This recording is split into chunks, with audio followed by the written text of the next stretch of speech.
welcome to the third of our sort of MECAP virtual series. Um, so, um,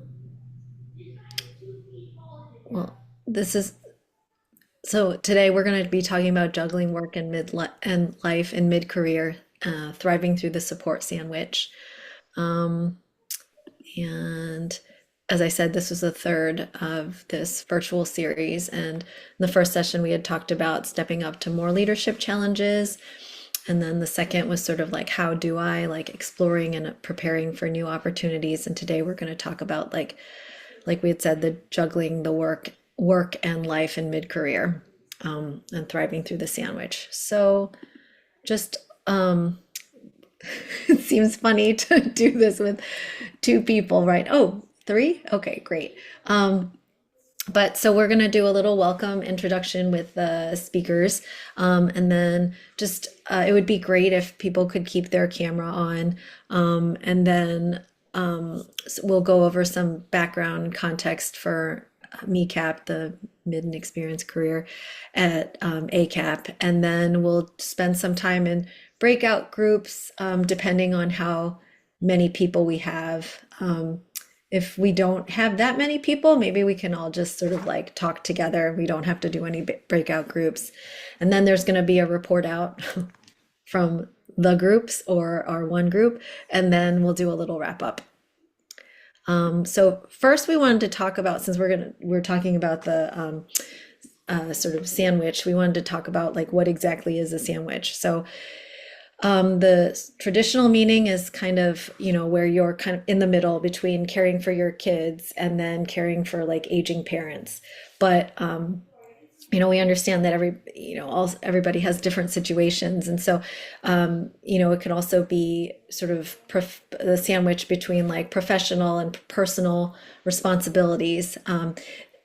Either way, it's basically about being like pulled in different directions, and which can then lead to, stress, anxiety, and burnout. I actually, while I was thinking about this talk today, I thought about there's also maybe even a sandwich in between like the sort of cultural expectations in which you were like raised versus sort of the cultural expectations of like being here now today. And that can also sometimes be another sandwich that you're in that will pull you in different directions. So today we have the four facilitators, and we're just going to introduce ourselves.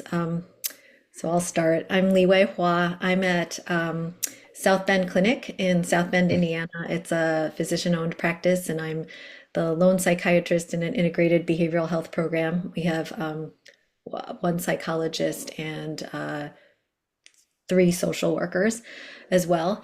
And so I guess I'm a mother of a 12-year-old and a 9-year-old. And I also sort of do a lot of like the financial things for my mom, who was widowed 6 years ago when my dad died.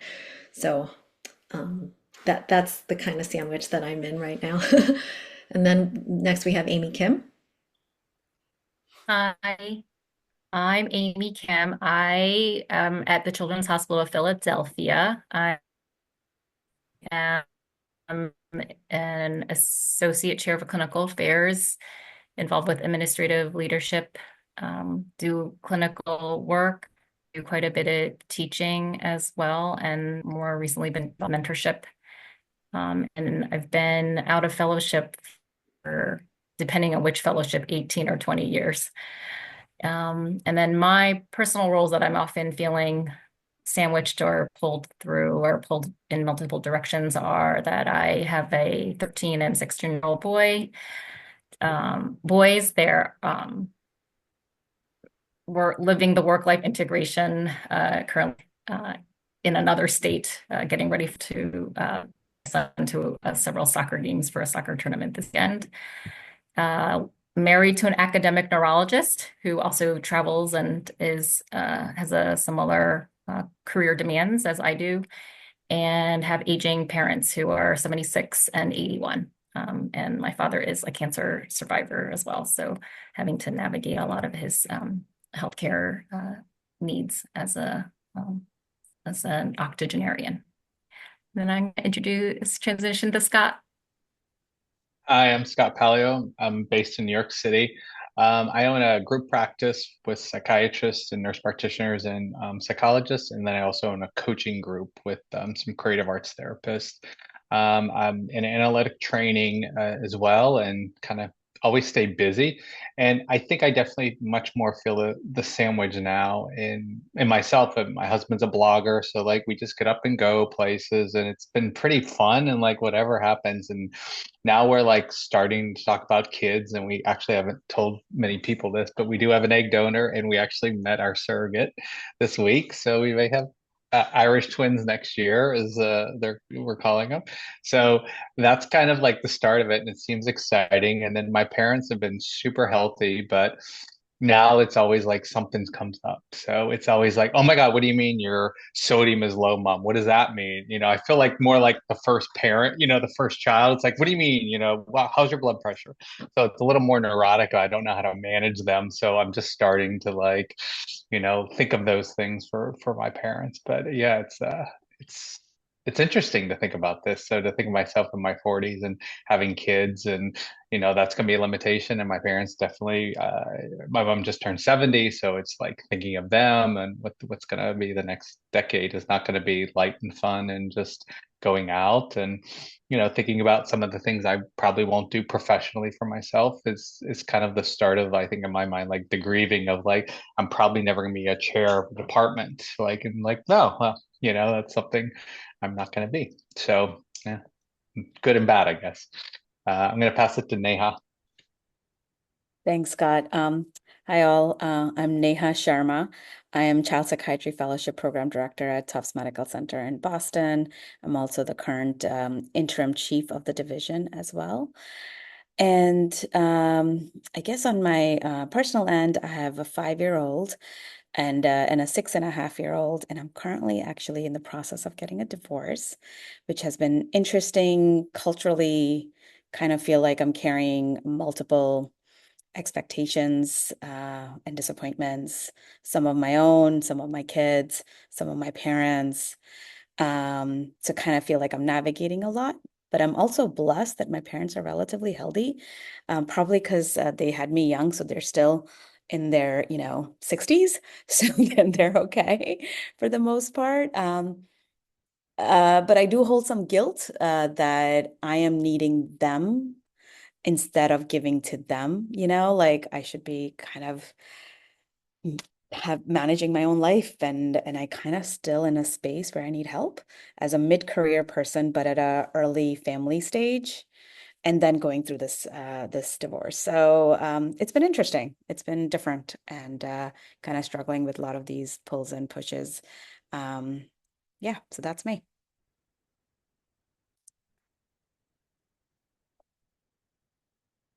Leeway. Oh, no, I guess it's Amy. And so, yeah, I just wanted to just talk briefly about the overview of what we're calling MECAP, which is the Middle and Experienced Career Child and Adolescent Psychiatrist, and sort of where it falls under the professional life career stages. So, and this is probably up to the group, but really focusing on those of us that are in the post 8+ years of training. And there is a definition at ACAP is that once you're past 7 years, you've graduated from early career and into middle career. And this is the stage where we have more experience, awareness, skills, knowledge, and oftentimes are also having more personal life demands while our professional demands are also increasing and opportunities as well. And so we often feel pulled in many different directions and sometimes can feel overwhelmed and really trying to figure out how to navigate all that successfully. And hopefully eventually heading towards retirement. And I feel like for child psychiatrists, this is a very moving target. So there's no definition as to when it starts in terms of years, because I think some people practice well into their 70s. So, and next slide, Leeway, is just, I think, a little bit more about um, why ACAP is looking at this career stage a little bit more intentionally. And it is really, again, just, overview. We are a really highly productive group, and does, though, come at a cost and coincides with the highest rates of emotional exhaustion and burnout, and supported by the literature, what little literature there is on this stage of career. It also happens to be the stage where we're most likely to leave medicine for reason than retirement. And sort of in the past couple of years, there's sort of been this sort of growing awareness that ACAP has mentorship and peer support pathways for different other stages for medical students, resident fellows, the ECPs, and then also for distinguished life fellows, but nothing formally in its structure for the MECAP. And so this virtual series was part of the efforts to try to identify the gaps organizationally and to gather information to inform future efforts. And I think we were going to talk, at this point, Scott was going to talk about the breakout rooms, but I'm wondering if people are on. Oh, we can maybe do 2 breakout rooms. All right. Scott, what do you think? Sure. Yeah, I think 2 would be good. And then we'll plan to do about 25 minutes in the breakout room. And the idea really is it's going to be a relatively small room, but to think about like who's in the room, kind of get a little more understanding of the professional roles as well as the responsibilities. And if people want to share a little bit about their own sandwich that they're experiencing, that would be great. And then also thinking about having a group of people with similarities think about some of the challenges and stressors, and then also sort of the strategies. Because I think, for us thinking about, being so high achieving, always thinking of the next thing, what we're doing, and then sometimes thinking like maybe that's not like the goal for us is not to be like, what's the next step? It's just sort of appreciating what we have and what we're not going to do. So I think that thinking of the sandwich would be really important in sharing and support. Yeah, I'm happy to kind of do the group report out, but I think it would be good to kind of start with the group that was not my own. So that was like room number 2. Would love to kind of hear overall from the speaker, I believe, who, to share their major themes and helpful strategies and resource sharing. And then I can kind of integrate what room number 1 had, or breakout room number 1 had. Yeah, I took notes for our group, so I can report out, but I'm going to ask the group to add if um, I'm forgetting something or misrepresenting anything. So, and just feeling really isolated, whether we had actually several individuals that were in private practice or solo practice or have been in solo practice and are doing a lot of things sort of independently in their location. So that was a really common theme. There were feelings of just sort of feeling overwhelmed, like the kids need more than just med management, and there's not enough child psychiatrists, and really feeling a lot of responsibility to try to meet the need, but then realizing that it leads to burnout, and really trying to navigate that, and that there were still sort of recovering from the burnout that happened from all that, particularly sort of related to COVID, and really still feeling the effects of that from a wellness standpoint. And then and actually touched upon a little bit of concern for for our patients. Sometimes we refer to our patients as our kids, even though they're not our biological kids, about because of the current political environment and concern about how that will affect our patients. Irrespective of our own political, I guess, the way we vote politically, but just how it's going to impact our patients and the uncertainty of that currently. And then really the theme that's the sort of one of the strategies that really, there were a couple strategies, but the one that really resonated with a lot in our group was connecting with other psychiatrists and peers, and sort of really that really was helpful in terms of reaching out and creating a peer cohort or network to be able to get strategy, share ideas, and support. That could be in the form of meetings, but also there's a group chat that one of our participants is involved in. It's found helpful.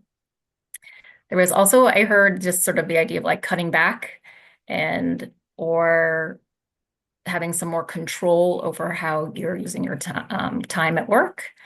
And really, I guess the larger theme around that is understanding and being able to set boundaries, and different ways to do that, either through your own supervision, getting mentorship, or getting your own psychotherapy to understand sort of that tension of trying to feel like you need to give all at work, but then realizing you're feeling burned out, and sort of that boundaries are okay and will help you in the long term. And there was, I think people thought it would be helpful if APCAP could help with facilitating more structure around connecting with others, other peers. Okay. Thank you, Amy. That's That very helpful. There, everyone. Hopefully get a thumbs up or a chat with an additional.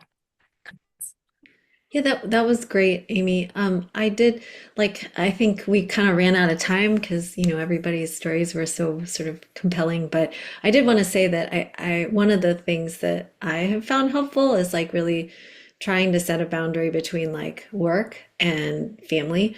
And so I try really, really hard to I know this is not always possible, but get as much work as I can done by the end of the day. And then I leave my work computer at work so that I cannot look at it. I never put the email app or whatever on my phone. I don't have any of the Teams at whatever. And so once I leave work, that's it. And so I feel like that at least helps me be able to, kind of okay, now it's family time. And I feel like that sort of helps. Yeah, kind of like what you said about setting the boundary, but also then trying to avoid that burnout that can happen too. Well, thank you, Amy and Liwei, for highlighting that. And I think the room number one, we didn't actually go into challenges as deeply as room number two, but we did talk about the piece about being pulled toward taking care of kids on their own and working, or the challenges of being a single parent, as well as taking care of our parents, while having little support with siblings, maybe because of logistical reasons and just worries about all of that. If anybody from the group wants to chime in, if I missed anything on the challenges part, please go ahead. Okay. No challenges, but there was a specific question because the members in our room maybe didn't have older children or children. And so there was a question. We know in the other group, some of you may have late adolescent or adolescent children. And navigating, how do you prepare your own children for success? Because their needs evolve, obviously, developmentally. So we were wondering if anyone in the other group might have some intuitive strategies as you change your own role as a parent in these developmental stages to pivot. And I particularly highlighted you, Amy, for that. Well, I would hardly call myself an expert. I feel like you could ask my 16-year-old just came back into the hotel room that I'm at for his soccer tournament. But I don't know. I think it's hard to be, well, I don't know. Maybe we could have a whole different group around that, or I could connect with whoever was asking about that in your group, and maybe have a more of a one-on-one personal conversation around that, if that's okay. Yeah, I think that would be great. And I'll put my email in the chat. lovely. And so we did come up with like a bit of quite a few strategies. So in addition to from the group 2, which was about connecting with peers and cutting back at work and more control over time and putting boundaries and getting supervision, we did end up kind of having a little bit of more strategies. One of them is about outsourcing as much as you can. And the other one is kind of doing things with your partner. So integrating quality time from in day-to-day activities. Um, and kind of thinking about the strengths of your partner. So the example we had is about one of the partners is really good at setting boundaries, kind of like, kind of adopting their, the partner's kind of strengths, and that can kind of actually also help with like work-life integration, where you're actually feeling closer and doing something, and kind of feeling connected to your partner. Setting limits on yourself, whether that's checking emails or like Liwei said, to kind of leave your, computer at home, focusing on sleep hygiene. That sleep hygiene is vital, and overall health is vital. So eating well as well. The other piece is to kind of having grace for yourself and recognizing that you cannot do it all and you can have it all, but not all at the same time. I believe that was a quote from I think she was a Pepsi CEO, if I remember it correctly. I don't remember her name at this moment, but that was like one of the famous lines that she had said. And the other piece is to kind of just like staying focused and kind of creating a very reasonable list, which I understand that a lot of people struggle with, but maybe this is something can be a growing edge for a lot of people, which is about focusing on actionable items from day to day. What are your to-dos for the day and what's the deadline? And this is something that I apply a lot, where like, if I have as I don't know if this is the case with a lot of group here, but I postponed and neglected to look at recertification piece. And now I have a lot of articles to read by Sunday. And so I've had to kind of being like, okay, in addition to all the to-do, oh, thank you, Indra Nooyi. I guess you're right. Thank you, Vivian. Was the Pepsi CEO. And to kind of like holding on to being like, okay, I'm going to read 2 articles today. So kind of like breaking things down. One of the things that I talk to a lot of my ADHD patients is really kind of like breaking down tasks into as small steps as possible, so they're not overwhelming to you. And I think I do that for my personal life. So trying to break down the task as little as possible, so that way I can keep chipping away at things. Because as mid-career and as a person who is responsible for a lot of people, I feel like we have too much to do. So this is something that has helped me.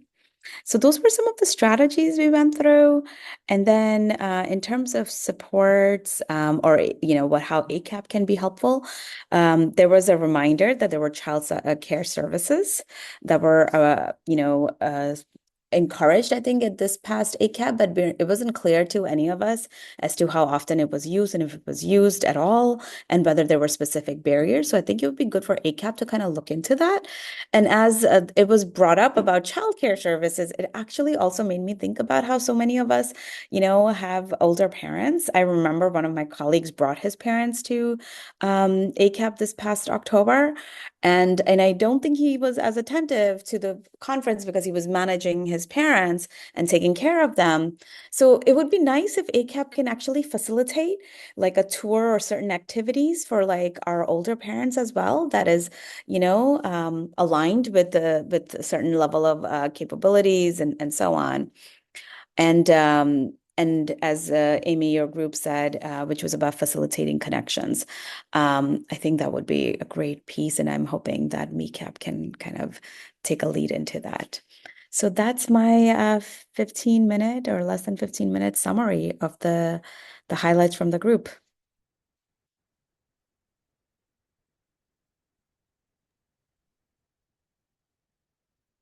I also want to acknowledge, I'm not sure if anybody got to talk to James. James, I'm sorry, I promised you that we would share a little bit of your story, and I'm sorry it didn't get happened in room 1. I don't know if it ever happened in room 2.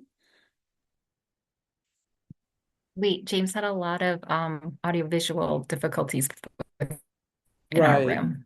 Right. Yeah. Oh, hi. I had many problems. I have a new laptop, and somehow I got on two channels at once. I turned that off. I'm on a computer. Well, I it was useful for me to listen to, and it would be great if there would be future sessions.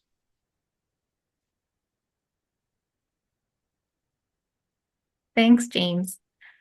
And I think some from the other two sessions, just sort of as we're heading towards the wrap up, a couple other some of these are some of the ideas I think which were similar to tonight, but also some additional new ideas that came out from group one, I think, right, Neha, you were in group one, which I think are really interesting. I love that idea about having activities at ACAP for sort of guests that are coming, whether of different ages, like tours and things like that. But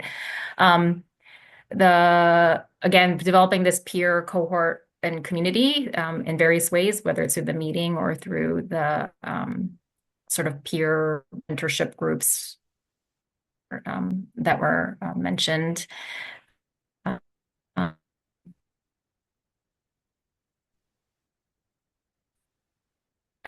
Helping to develop both formal and informal mentorship question type scenario, or it could be more of a series of meetings or a longer term mentorship relationship. Talking about different ways of having structured learning it's been discussed. And I think here that we have a lot of people who have different transitions as well, if you're looking for a new opportunity or take on a new role or opportunity, oftentimes it falls under the category of leadership of some kind within this career stage. And so people have talked about perhaps leadership skills courses, and there could certainly be other kinds of skills that have come up. And we believe that there's enough interest to maybe develop a formal committee at ACAP, just like there's a medical student resident committee and there's a early career psychiatrist committee, that there would be a MECAP committee, perhaps in the upcoming year. And so if anyone's interested in potentially joining a future committee, please also reach out and let us know, or let Quinn know that you're interested.